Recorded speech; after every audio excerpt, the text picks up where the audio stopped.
Amis du jour, chalutations. Pour les petits nouveaux, moi c'est Sekhmet et je vous souhaite la bienvenue dans mon podcast littéraire. Dans mon émission, je vais tenter 3 fois par semaine de vous donner envie de découvrir des livres de tout poil, récents et moins récents. Alors, si ça vous tente, c'est par ici la suite. Aujourd'hui, je vais vous présenter Le Palais au-delà de la mer de V. Xenia, paru aux éditions Le Chat Noir. Dans ce roman fantasy, nous rencontrons Dame Nokamyo Shimoko en 1042 dans le palais de l'empereur Go-Suzaku. Le palais d'Eian-Kyo était un palais traditionnel avec ses grands murs d'enceinte de pisé blanc percés de portes monumentales, ses cours intérieures et ses jardins. Au sud, les 8 départements où se trouvent les pavillons de l'empereur et de ses favorites, près de la chancellerie et du secrétariat du ministère. Jouxtant les 8 départements, le pavillon de l'abondance et des plaisirs avec ses jardins qui sont le repère des promenades paisibles à l'abri des oreilles indiscrètes. Et tout au nord se dresse le pavillon du fait suprême où l'empereur conduit ses plus hautes audiences. De part et d'autre de cet axe nord-sud, les quartiers des gardes. Situés derrière les cloisons du pavillon de pureté et de fraîcheur, quartier du Fils du ciel en personne relié par une galerie couverte au pavillon des fleurs où résident les favorites. Dame Shimoko doit composer avec la première favorite de l'empereur, Dame no Michinori Soraseon.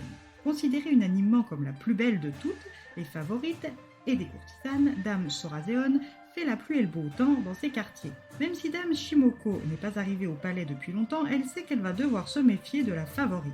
Dame Shimoko, qui est venue des terres du Nord, est considérée par ses nouvelles voisines comme une sorcière qu'il faut craindre et respecter tout en la négligeant suffisamment pour qu'elle soit toujours une étrangère entre ses murs.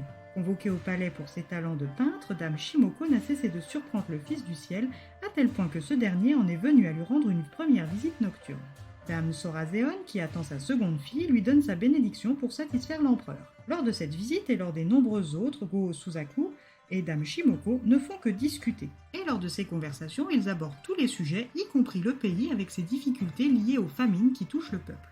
Toutes les favorites savent que Dame Shimoko ne partage pas la couche de l'empereur et se rit d'elle dans son dos, mais cette dernière n'y prête pas ou peu d'intérêt, car ce qu'elle partage avec cet homme est bien plus qu'une simple partie de jambes en lait. Mais une chose en entraînant une autre, Dame Shimoko et le Fils du ciel se sont mis à partager aussi leur couche. Dame Shimoko aura réussi à dissimuler sa grossesse un certain temps, mais l'arrondissement de sa silhouette a fini par révéler ses activités nocturnes pas si platoniques que ça au final, attirant sur elle encore plus de haine. Après la naissance de son fils, Dame Shimoko voit alors la première favorite venir lui présenter ses félicitations, inquiète qu'elle est pour sa place. Mais les intentions de Dame Soraseon sont à 1000 lieues des félicitations, alors Dame Shimoko va devoir être vigilante. Parallèlement, nous rencontrons Nagakurai Sanae, 17 ans, calligraphe récompensée, étudiante au lycée d'élite de Hanagawa à Tokyo en 2007, senpai de sa classe. Toujours accompagnée de ses 2 fidèles acolytes Kodaira Mizuka, pianiste émérite, et Murakami Kagura, épéiste surdoué. Le trio dispense les félicitations et les punitions comme on choisit ses bonbons du jour. Si la chef est Sanae, les bras sont ceux de Kagura, et aucun élève ne souhaite être épinglé par la senpai de la classe. Première en tout, Sanae règne sur son petit monde d'une main de fer, crainte et respectée, elle se sent puissante et terriblement seule à la fois. Depuis le suicide de sa sœur aînée Izumi 3 ans en amont, elle n'est plus la même, et d'année en année, elle est toujours plus cruelle, sadique et violente. Son monde semble bien se porter, la fin d'année approche quand soudain tout s'effondre pour elle. Sanae découvre que son père a une liaison avec la mère de Mitani Natsume, une élève insignifiante.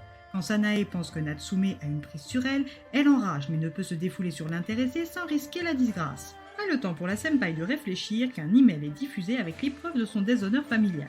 Sanae voit son monde s'écrouler et fuit dans le métro tokyoïte à la suite du spectre d'Izumi. Natsume, quant à elle, sait que sa vie est sur le point d'être un cauchemar, bien pire que ce qu'elle est en train de vivre actuellement, et préfère en finir ici et maintenant.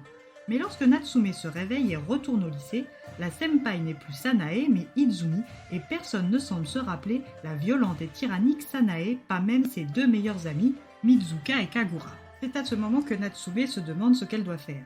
Doit-elle raviver la mémoire des autres élèves et ramener Sanae? Ou peut-elle profiter de cet étrange événement pour terminer sereinement ses études?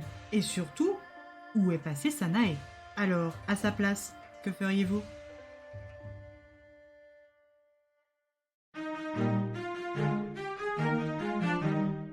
Une lecture qui ne m'a pas 100% transcendée, malgré un pitch prometteur. Le récit est rythmé et intéressant, tout comme le développement des personnages, mais je n'ai pas vraiment ressenti d'attachement pour eux. Cette lecture n'en reste pas moins un sympathique moment, mais sans le petit truc en plus pour moi. Et bien voilà, j'en ai fini pour aujourd'hui. J'espère que cet épisode vous aura plu et vous aura donné des nouvelles idées de lecture. Si vous souhaitez découvrir d'autres petits bonbons littéraires tout droit sortis de ma bibliothèque, je vous retrouve le jeudi 21 septembre prochain pour un nouvel épisode. Et si d'ici là je vous manque de trop, vous connaissez le chemin sur Instagram, @leslectures de Sekhmet. Sur ce, chalut les amis, et à la prochaine!